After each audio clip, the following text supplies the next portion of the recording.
All right, continuing on. So last time we implemented the ability to fetch system configuration properties from GitHub, and we demonstrated that by printing out the key store that we were able to download. Let me go ahead and kill this server. All right, so before we actually populate these other parameters and shuffle this code around a little bit, what I don't like is hard coding some of these strings in here, right? Like we've got this configuration property hard coded, we've got dev and mode and port hard coded. So let's go ahead and create some enumerations to manage some of our system properties or configuration properties.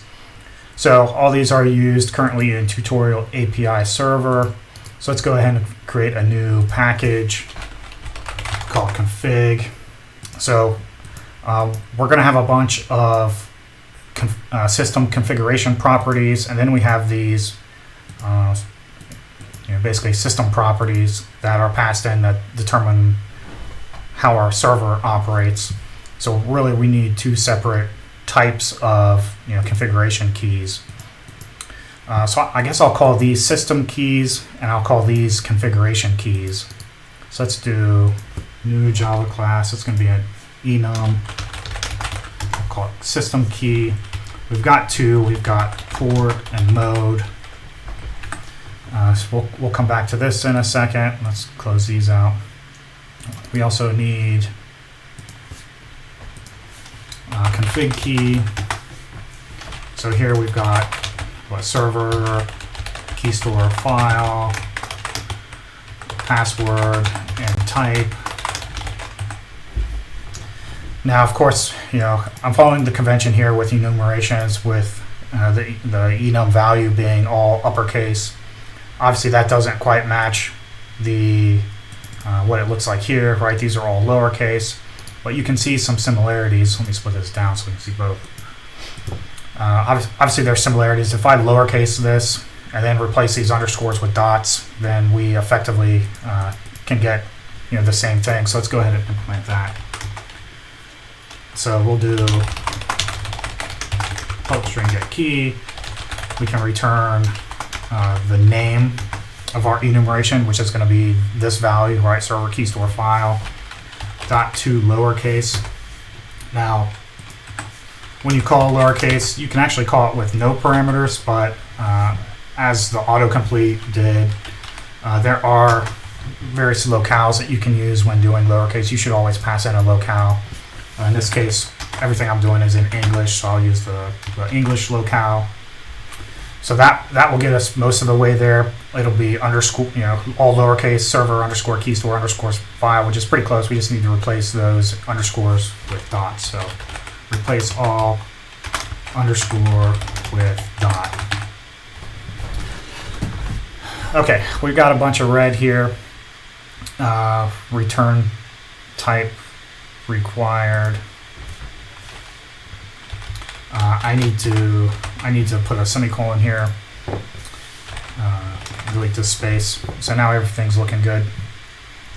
What we really need is a test to verify this works correctly. I'll come back to unit testing maybe in the next video. Okay, so over here, instead of hard coding this string, I can say config key dot server key store file dot get key. And then I can static import this to make it a little bit shorter, and this will have the same behavior as what we did previously where we hard coded this. We need something similar for our system key, so let's actually copy this method here.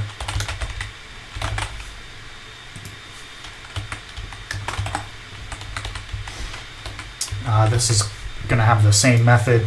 Now, we just copy pasted a whole method, and it's exactly identical in both places. That's typically an indication that you should refactor and pull that common functionality out into its own base class. And should we do that now? Let's hold off on that for now, but let's keep that in mind. That's probably something that we'll do in the near future. All right, so now we've got our port and mode. Let's update this and say system key dot port dot get key.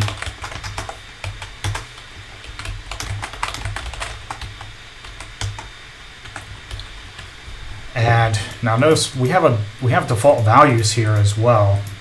So really we should probably include that information in with our enumeration for our system properties, because we will always have default values for our system properties.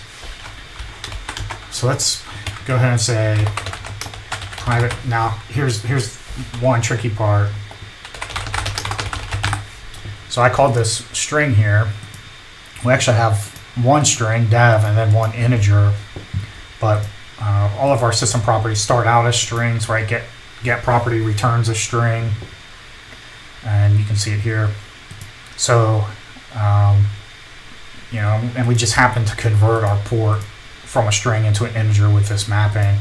So we'll go ahead and call our default value strings, and then we'll have to do this conversion in a slightly different way in the event that we're going to end up using the default value.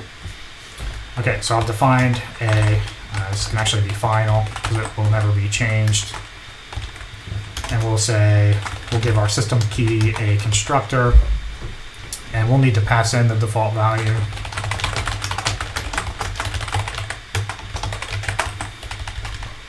All right, so now we've set it. Now we have to update our enum values and pass in the default value. So port will do 8443, mode will do dev. And then we need a way to fetch our default value, so we'll add a getter for it. And so now we don't need a setter because it's final, and we always set it in the constructor. We have our getter to fetch it back out. And so now up here we can do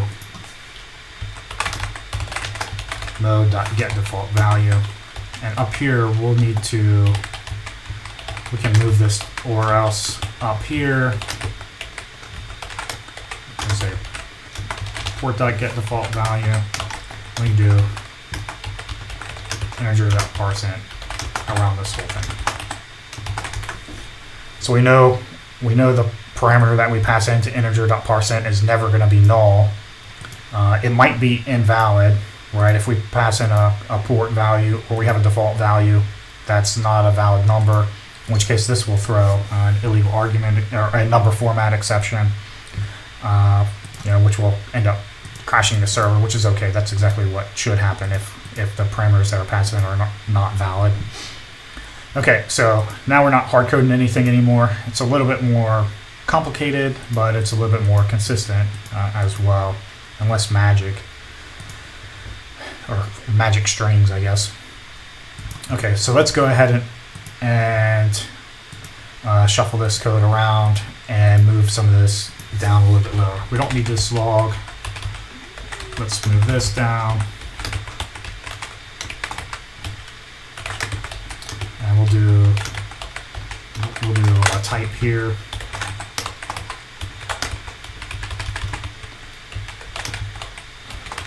We'll do password here.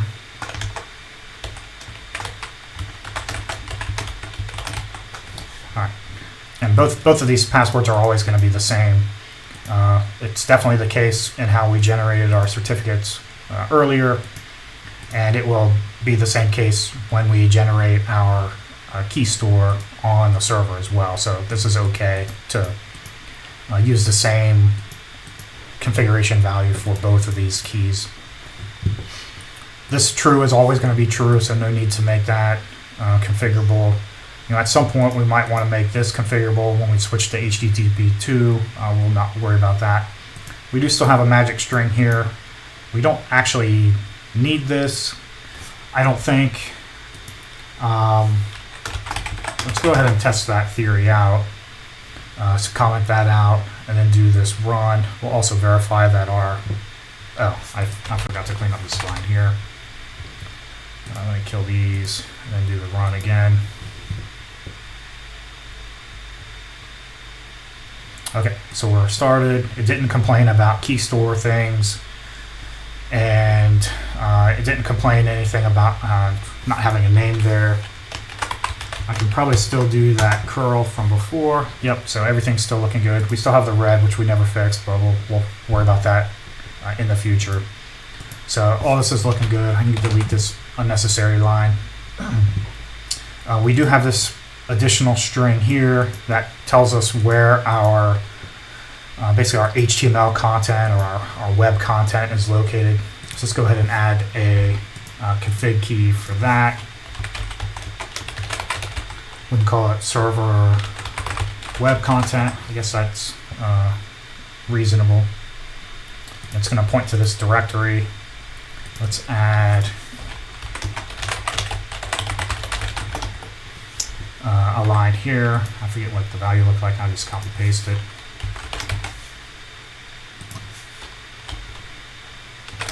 We don't need these strings.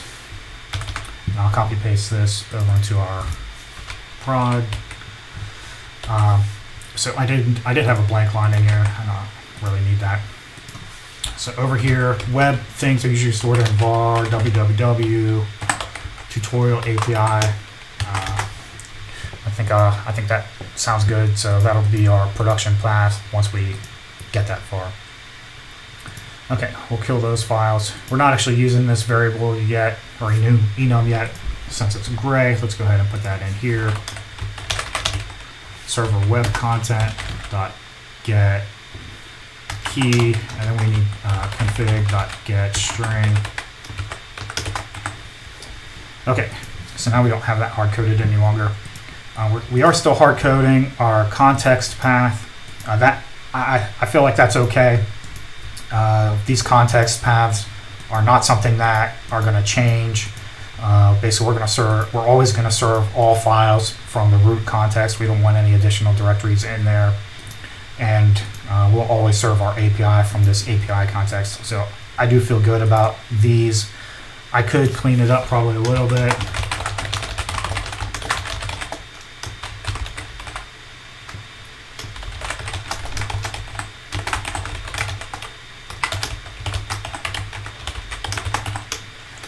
And I can call this API pattern. Since it's not actually a context, it's a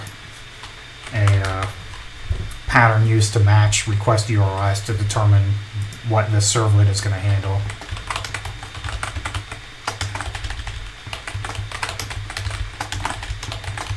Okay, so clean that up a little bit. We do still have a magic string here. I suspect somewhere in the Jakarta WSRS there's either this is an actual class or there's a public static string somewhere that we could reuse.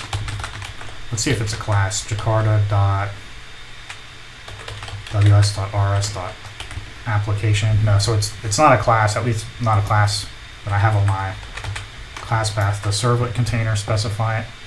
I don't see anything up here at the top. So I'm not sure exactly where that string is defined. I'd have to do a little bit of research on that. So in the meantime, I'll come up here and do another private static final string. We'll call it application key. That doesn't really sound right. Maybe init parameter key or init parameter, application init parameter.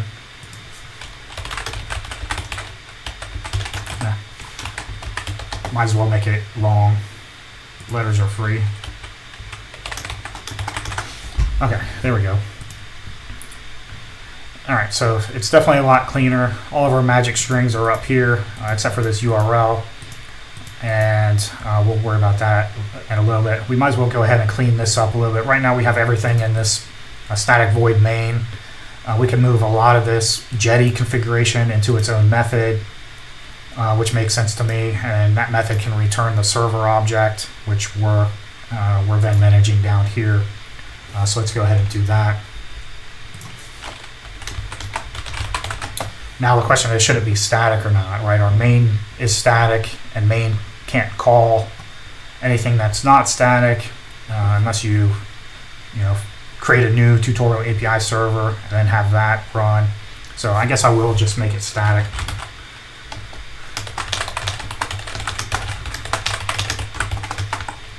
And we're going to rip basically from here all the way down to here, out. So our port we need to pass in, our config we need to pass in, and looks like that's everything. We'll return the server.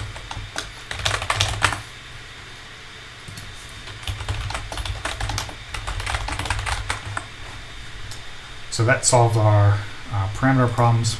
It looks like we do have some exceptions being thrown, in this case an IO exception.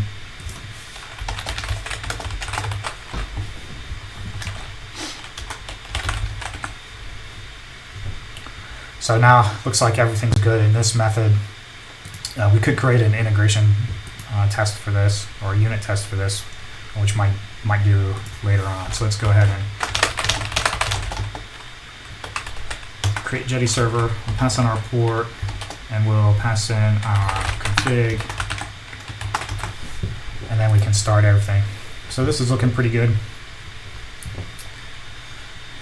And I guess we'll go ahead and build everything. That noise is a cat that snuck in since I've got the door open.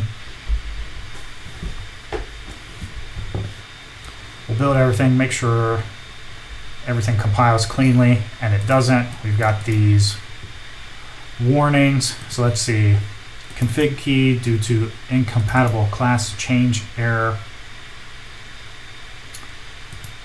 Okay, I'm not exactly sure what this is caused by. I suspect it has to do with our Java version being too new for PMD to manage our enum classes, and I'll have to do a little bit of research on that. We get the same thing here. I suspect PMD, the version of PMD we're using, doesn't actually support Java 17. I think what I'm going to do now, I don't want to downgrade my Java version to something older, like Java 11. If I was going to downgrade, I'd downgrade it to Java 11, which is the latest long-term support release of Java that's not Java 17, which is what I'm currently using. I think instead I'm going to disable the PMD plugin, which I don't really like doing. I do want that plugin to do some source code validation, but I'll just stick in a skip true in here so that it doesn't actually run.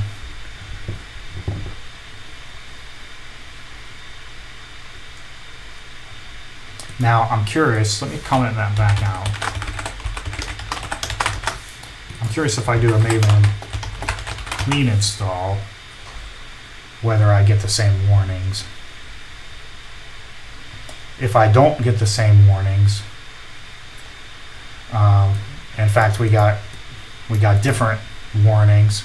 So what this means is that I believe IntelliJ is compiling the classes using a different Java version than what Maven via command line is building. So I'll go ahead and delete that for now, and we'll come back next time and resolve these issues and fix our IntelliJ Java version. All right, thanks a lot for your time on this one. Like, share, subscribe, comment, all that fun YouTube stuff, and I'll see you for the next one. Thanks.